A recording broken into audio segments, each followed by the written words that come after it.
Very very welcome to all साथियों। Exam fighter number 1 पर आप सभी का हार्दिक स्वागत है। एमपी असिस्टेंट प्रोफेसर एग्जाम 2024 के क्लासेस में आप सभी का स्वागत है। जहां पे सेकेंड फेज का जो एग्जाम्स आपका होना है वो 5 अगस्त 2024 को होना है। सेकेंड फेज का एग्जाम 5 अगस्त 2024 को होगा। टोटल 8 विषयों का होगा। इसके लिए एग्जाम फाइटर नंबर 1 पे पेपर 1 की क्लासेस लगातार जारी है। और पेपर 1 की क्लासेस को जो हम लोग कर रहे हैं ना, ये प्रैक्टिस सेट के माध्यम से इसे कर रहे हैं। पूरा इंटायर सिलेबस को हम लोग प्रैक्टिस सेट के माध्यम से सॉल्व कर लेंगे। अभी हमारा आईसीटी का सेशन चल रहा है, तो आज एक आईसीटी का बहुत ही इंपॉर्टेंट सेक्शन रोबोटिक्स, जो अभी प्रेजेंट डे में बहुत ही इंपॉर्टेंट बन गया है रोबोटिक्स। तो रोबोटिक्स से रिलेटेड प्रैक्टिस सेट को सॉल्व करेंगे। और ये प्रैक्टिस सेट ऐसा है ना, आपको एग्जाम में हूबहू डायरेक्ट प्रश्न यहाँ से लड़ेगा। तो इसीलिए आप प्रैक्टिस सेट के एक एक प्रश्न को अच्छे से रट लें, क्योंकि आपको सीधे यहाँ से प्रश्न मिलेगा, जैसा कि पिछली बार बहुत से प्रश्न आए थे। पहला प्रश्न, रोबोट शब्द का प्रयोग पहली बार किसने किया था? रोबोट शब्द का प्रयोग पहली बार किसने किया था? रोबोट शब्द है ना, रोबोट का आविष्कार नहीं, पूरी रोबोट शब्द का पहली बार प्रयोग किसने किया था? Karel Capek, Isaac Asimov, Joseph Engelberger, John McCarthy. तो रोबोट शब्द का पहली बार प्रयोग किया था कैरल कैपेक ने। ए नंबर आपका राइट आंसर होगा, कैरल कैपेक। Next, robotics. अभी क्या हो गया? रोबोट था, अब यहाँ रोबोटिक्स वर्ड आ गया। रोबोटिक्स शब्द का पहली बार प्रयोग किसने किया था? है ना, रोबोटिक्स शब्द का पहली बार प्रयोग ने साइंस फिक्शन स्टोरी लायर में किया था। कहाँ पर किया था? साइंस फिक्शन स्टोरी लायर में किया था, लेकिन किसने किया था, है ना, ये आपको करना है। Isaac Asimov, Joseph Engelberger, John McCarthy या कैरल कैपेक। तो कैरल कैपेक ने किसका किया था? रोबोट का किया था। यहाँ रोबोटिक्स है, तो रोबोटिक्स का पहली बार प्रयोग किया था आइजन असिमोव ने। और कहाँ पर किया था? साइंस फिक्शन स्टोरी लायर में किया था इसका प्रयोग। ए नंबर आपका राइट आंसर। नेक्स्ट, को रोबोटिक्स का जनक कहा जाता है, यानी रोबोटिक्स का जनक, फादर ऑफ रोबोटिक्स किसे कहते हैं? जोसेफ एंगेलबर्गर या आइजन असिमोव, जॉन मैकार्थी और कैरल कैपेक। तो फादर ऑफ रोबोटिक्स का यानी रोबोटिक्स के जनक कौन हो गए? Joseph Engelberger. तो 3 तरह के प्रश्न आप देखें, है ना। पहला था क्या, रोबोट शब्द का प्रयोग किसने किया था? कैरल कैपेक।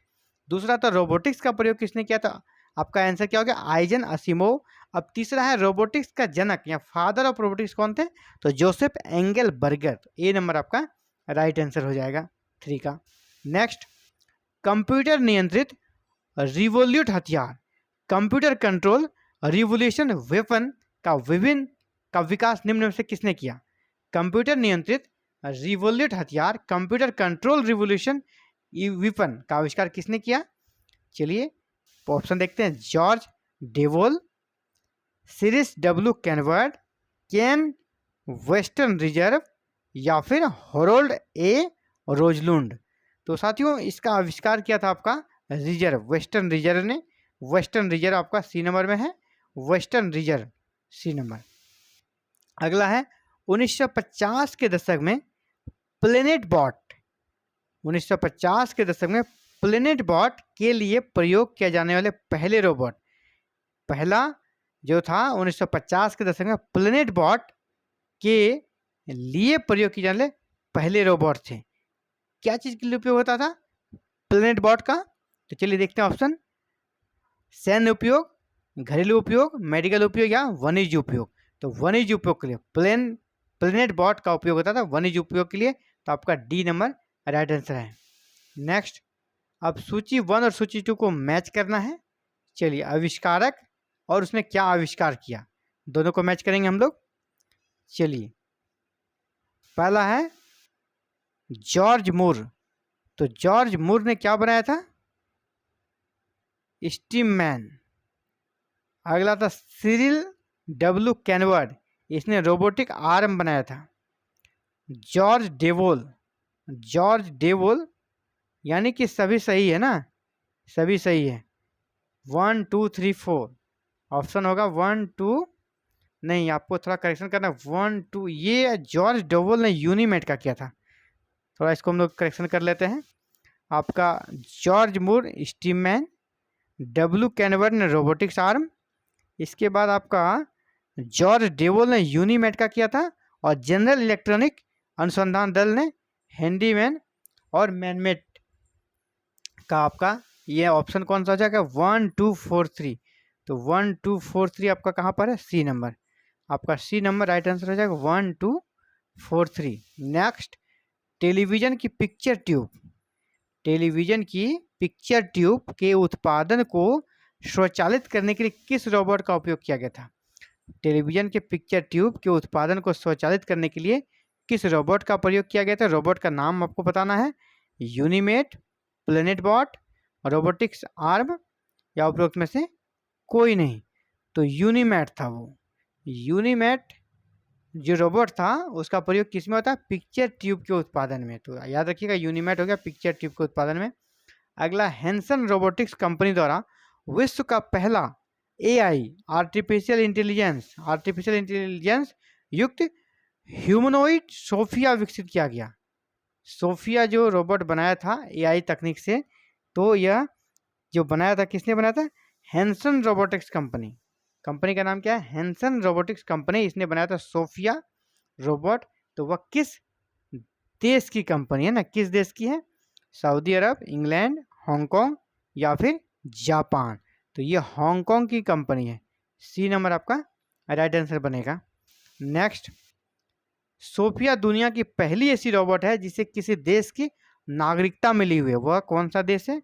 पिछले प्रश्न से मिलता जुलता प्रश्न, लेकिन बहुत इंपॉर्टेंट, सोफिया से प्रश्न बहुत बार आए हैं। तो सोफिया दुनिया की पहली ऐसी रोबोट है जिसे नागरिकता मिली है। दुनिया का पहला रोबोट कौन है जिसको कि नागरिकता मिला है, सिटीजनशिप मिला है? वो है सोफिया। तो यह किस देश का है? अभी हम लोगों ने पिछले ही प्रश्न में देखा कि इसे जो बनाया किसने बनाया? हांगकांग ने। और इसे नागरिकता किसने दिया है? तो सऊदी अरब में। सऊदी अरब ने इसे अपने यहाँ नागरिकता प्रदान की है। नेक्स्ट, कृत्रिम बुद्धिमत्ता एवं रोबोटिक्स केंद्र CAIR कहाँ स्थित है? CAIR कहाँ पर स्थित है? कृत्रिम बुद्धिमत्ता एवं रोबोटिक्स केंद्र पुणे महाराष्ट्र, बेंगलुरु कर्नाटक, चेन्नई तमिलनाडु या लखनऊ उत्तर प्रदेश। तो ये आपका बेंगलुरु में स्थित है। इस प्रकार के जो भी सेंटर्स है ना, वो अधिकतर आपको बेंगलुरु में ही मिलेगा। जब आपको ऑप्शन बिल्कुल भी नहीं पता हो तो बेंगलुरु आप कर सकते हैं। अधिकतर आपका 70% सही होगा।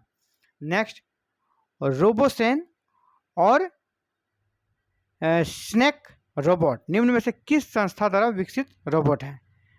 रोबोसेन और स्नैक रोबोट निम्न में से किस संस्था द्वारा विकसित किया गया है? ये दो रोबोट हैं, ये किस संस्था द्वारा विकसित किया गया ये आपसे पूछा। रोबोसेन और स्नैक। यहाँ स्नैक को ऐसे सिंपल सा समझा, ऐसे स्नैक है। स्नैक ये जो रोबोट है किस संस्था द्वारा विकसित किया गया है? AICRA या फिर DRDO, IISC या फिर CAIR। तो इसको विकसित किया CAIR ने। तो आपका डी नंबर राइट आंसर बनेगा। बिल्कुल रट लेना इन प्रश्नों को।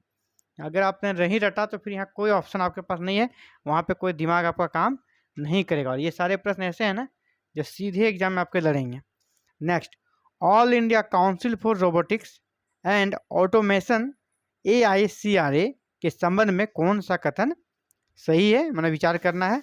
यह गैर लाभकारी संस्था है जिसकी स्थापना 2014 में की गई थी। यह रोबोटिक्स और एवं ऑटोमेशन और शिक्षा उद्योग में मानक निर्धारित करता है। तो आप ये दोनों ही सही लग रहा है ना, ये दोनों ही सही लग रहा है आपका। तो ऑप्शन पे चलते हैं, केवल एक केवल दो, तो उपरोक्त दोनों है ना। सी नंबर में आपका दोनों वाला ऑप्शन है, तो सी आपका आंसर बन जाएगा। Next, advance in robotics AIR नामक सम्मेलन का आयोजन प्रत्येक 2 वर्ष में कौन सी संस्था करती है? एडवांस इन रोबोटिक्स का आयोजन करती है आपका रोबोटिक्स सोसाइटी ऑफ इंडिया। कौन करता है? Robotics society of India. तो वो ऑप्शन में आपको कहाँ पर है? चलिए ऑप्शन पे चलते हैं। रोबोटिक्स सोसाइटी ऑफ इंडिया, हाँ डी नंबर पे है। तो रोबोटिक्स सोसाइटी ऑफ इंडिया इस सम्मेलन का आयोजन करती है। नेक्स्ट, निम्नलिखित में से कौन सी संस्था भारत में रोबोटिक्स उच्च शिक्षा के लिए जानी जाती है? यानी रोबोटिक्स के लिए जो हायर एजुकेशन है ना, उच्च शिक्षा, उसके लिए कौन सी संस्था ज़्यादा पॉपुलर है, कौन सी संस्था जानी जाती है?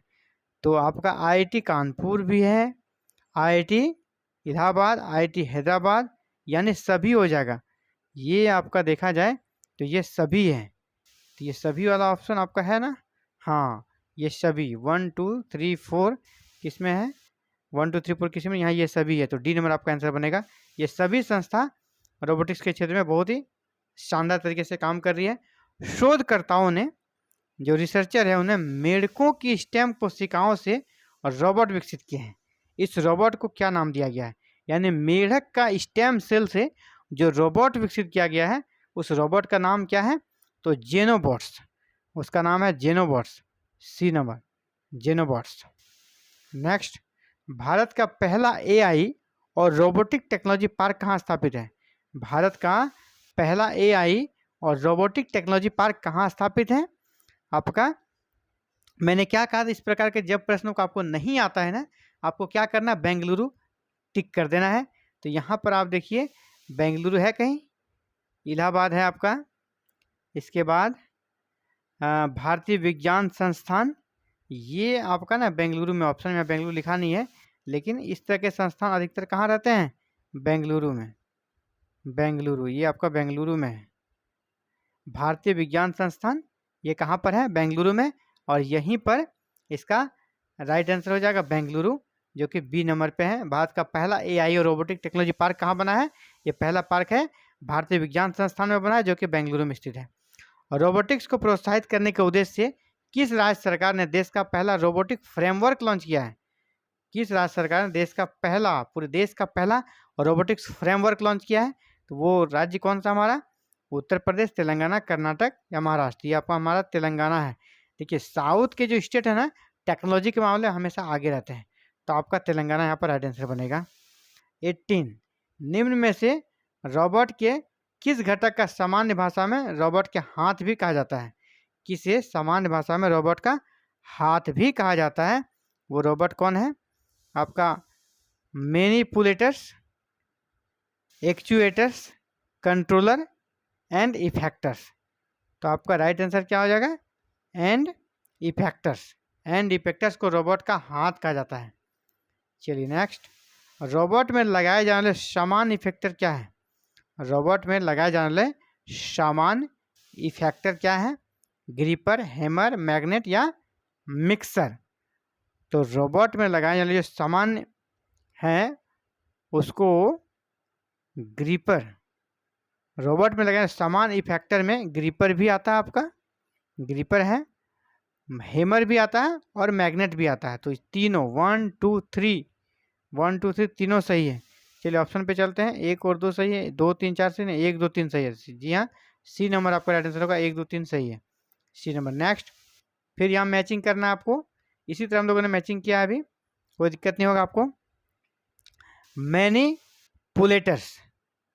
मैनिपुलेटर्स, ये आपका मानव आर्म के समान भाग, नाम से स्पष्ट है। दूसरा है आपका एक्चुएटर्स, मानव की मांसपेशियों की तरह का भाग, ये भी सही है। तीसरा है सेंसर्स एक है, एंड इफेक्टर्स आपका वास्तविक कार्य को संपन्न करता है, और सेंसर जो है ना वातावरण के बारे में बताता है। तो ऑप्शन क्या हो जाएगा? 1 2 4 3, 1 2 4 3 पे चलते हैं, 1 2 4 3, ये कहाँ पर है? C number. तो सी नंबर आपका यहाँ पर आंसर हो जाएगा, सी नंबर। चलिए अगले प्रश्न की ओर बढ़ते हैं। रोबोट में ध्वनि को पहचानने और उसे विद्युत संकेत में परिवर्तन करने के लिए किसका प्रयोग किया जाता है? यानी ध्वनि को पहचानने और उसे विद्युत संकेत में परिवर्तन करने के लिए किसका प्रयोग करता है? हेडफोन, माइक्रोफोन, स्पीकर या फोटोरेसिस्टर? तो आपका क्या हो जाएगा? रोबोट ध्वनि को पहचानता है और उसे विद्युत संकेत में बदलता है। ध्वनि को कौन पहचानेगा? तो हेडफोन। तो आपका हेडफोन आंसर हो जाएगा, तो ए नंबर। तो आज रोबोटिक्स से जुड़े हुए प्रैक्टिस सेट को हम लोगों ने सॉल्व किया है, और उम्मीद करता हूँ आपके लिए काफ़ी शानदार रहा होगा। बहुत सारे नए प्रश्नों को आपने सीखा होगा, और इन प्रश्नों को बिल्कुल आप रट लें, एग्जाम में हूबहू आपसे लड़ने वाला है। पिछली बार की तरह इस बार भी लड़ेगा और ज़्यादा लड़ेगा। तो thank you very much for watching this video and connecting the exam fighter number. Channel पर अगर नए हैं और आप भी चाहते हैं आपके प्रिपरेशन भी अच्छी हो, चाहे सेकंड पेज का एग्जाम हो चाहे थर्ड पेज का, या हायर एजुकेशन से जुड़ी कोई भी सॉल्यूशन चाहते हैं, तो आप हमारे साथ जुड़ सकते हैं, बिल्कुल फ्री में इन सारी सुविधाओं का लाभ ले सकते हैं। Thank you very much for watching this video and connecting the exam fighter number 1।